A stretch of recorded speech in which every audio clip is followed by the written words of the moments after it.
When Partners Global created the Resiliency Plus framework several years ago, we did so for civil society organizations that were working under very challenging political circumstances, where the role of civil society was being delegitimized. So it's no wonder that one of the most important factors of our framework is how organizations are maintaining their legitimacy through radical transparency and engaging with their constituencies.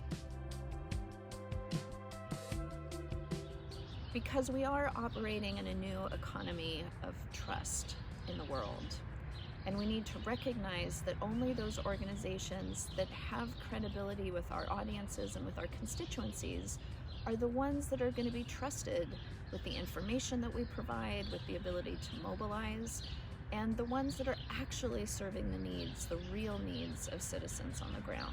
So the first subcategory within this factor is how we're actually practicing accountability within our organizations.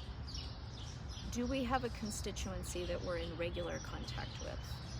Do we listen to what their needs are and respond? Do we have a learning agenda within the organization? The second subcomponent in this factor is how we're managing our public image. This speaks to how we communicate about our mission and about our purpose and about our activities, and how in line those are with the way we actually implement our programs and do our work. And then the final subcomponent under this factor is how we're managing our credibility with our constituencies. There's been a lot of research about resilient civil society organizations are those that have the deepest connections to communities that they serve. Those organizations that have staff that represent those constituencies, and the way that there's an ongoing dialogue and real decision-making about priorities that are based on the needs of those communities. So in many ways, I think that this is one of the most challenging factors to actually implement within organizations.